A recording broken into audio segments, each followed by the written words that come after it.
What's going on, everybody? I am Blue Mullet. Today I get to show you my revised NEX Glock 18C pistol.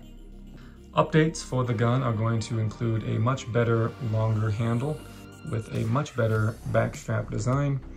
The gun also has some support braces for the outside of the body because the gun no longer uses broken pieces. An awesome feature for this pistol is its trigger mechanism.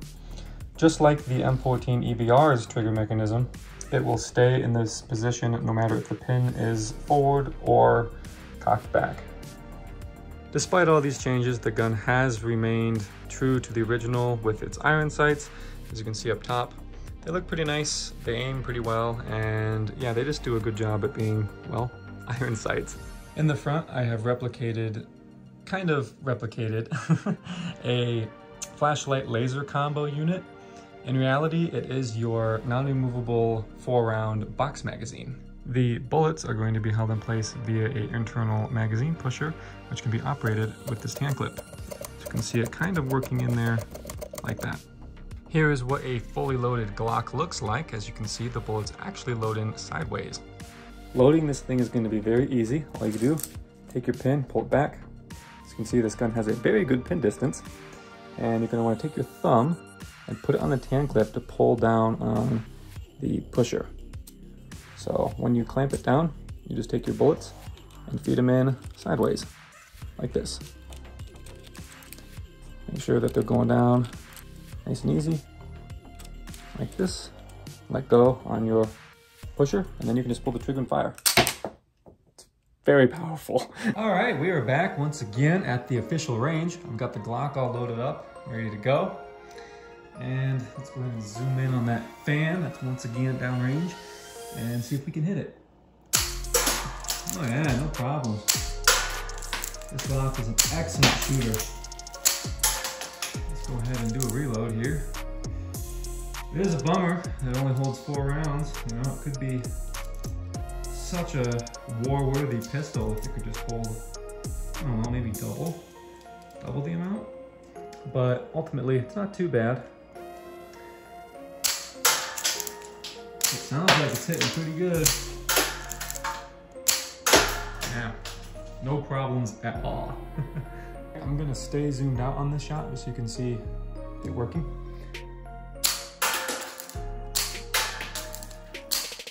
Whoa, whoa!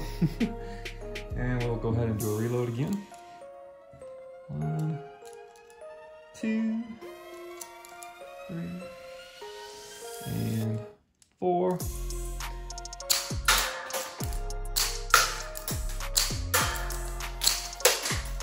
Excellent pistol.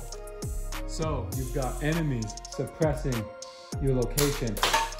You've got your EBR and you're trying to fight back. You're shooting the best that you can. But you run out of ammo. And just when you pull out your magazine out of your rifle, what happens? The enemy sees that you're now defenseless, so they begin to charge you down. What do? You pull out your Glock. Hopefully, that will give you enough time and it will deter the enemies from coming any closer to you so you can get under the mag in your EBR.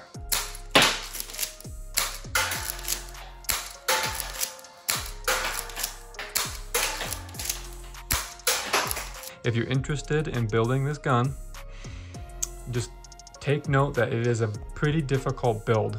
It is not as easy as this EBR, despite its smaller size. This gun has a lot of internal pieces that are kind of fragile and really relying on the outermost shell to hold everything together. These external brackets here are pretty important to the gun's structural support. Because the gun no longer uses broken pieces, the trigger mechanism actually cuts into one of the layers, as you can see right there. So it's pretty important that you build these 2 pieces on either side. Another thing that is very important is the rubber band placement for your pin. You need to apply some sort of downward pressure on the pin when it's pulled back. And you can do that with your band placement. As you can see, the top of the band goes across like that. I just have it stretched to this pin here, or not pin, rod. When it comes up here, you need to make sure that it comes down and will kind of connect or sit on this rod here on both sides. It's very important that you do that so that you can get the gun to work.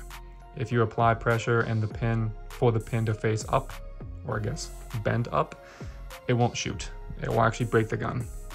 Also, don't overload this gun with rubber bands. Due to the poor design, the trigger is slotted onto a connector that's facing the direction that the pin is applying pressure to. So if you put too much pressure on your pin, you'll actually disconnect that rod. I think it works really well with 2117s, and I have yet to break the trigger, so that's my recommendation. 2117s, make sure you put the bands like this and have some patience in the instructions.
All right, now I'm going to show you how to put the final rubber band on your pistol.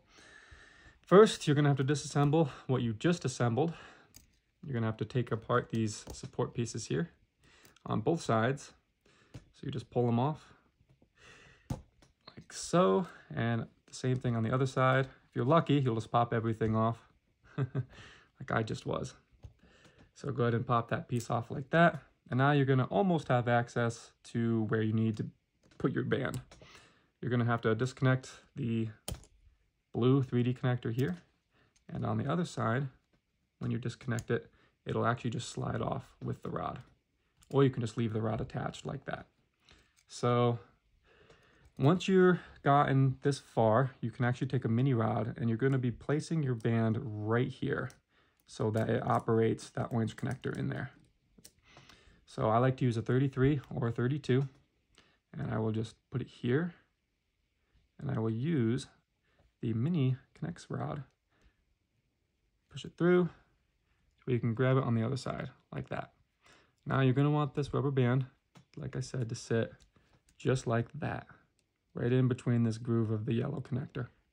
So while you're holding the rubber band, you can take your 3D connector and blue rod and connect it back on to this side, like this.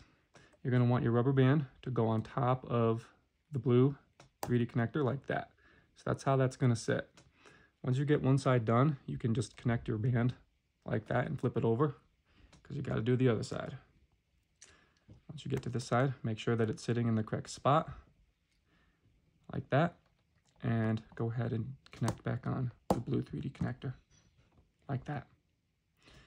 Once you position the bands correctly, they need to go on top of the blue 3D connector, not the bottom. So once you get it like this, like that, you can put this guy over here, and now you can connect back on all of these pieces here. And I like to start with the top pieces here. So connect that guy back on, slide it through. It should look like that. And then just repeat on the other side, like this.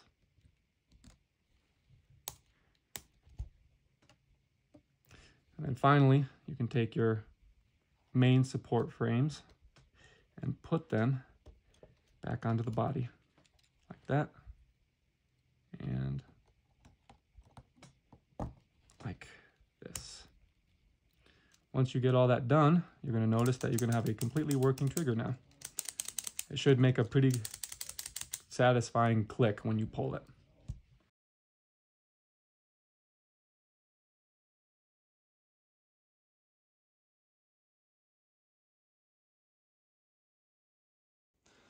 Alrighty, so there are only a few more steps that you have to do, and then you're going to be ready to shoot this thing. Obviously, you need to make 4 bullets, and then you're going to have to make your ramrod. Underneath the tape, this is what it will look like. As you can see, just a blue clip, tan clip, and a gray connector. I will use JB plastic weld on this as well. That's what I recommend. Just, you know, go all up underneath here, around the sides of the gray connector, maybe a little bit in the front. Let that sit for a day, and then when it's dry, wrap her up in electrical tape, and then you can use 2 117s like I have here, and make sure that you place them how I told you to place them in one of the previous clips. After that, I mean, you're done. That's it. And so yeah, with that, thank you so much again for building another NEX gun or just building this gun. I hope you like it. If you have any questions, comments, concerns, feel free to leave a comment down below and I'll do my best to get back to you. Thanks guys for watching. Until next time, peace.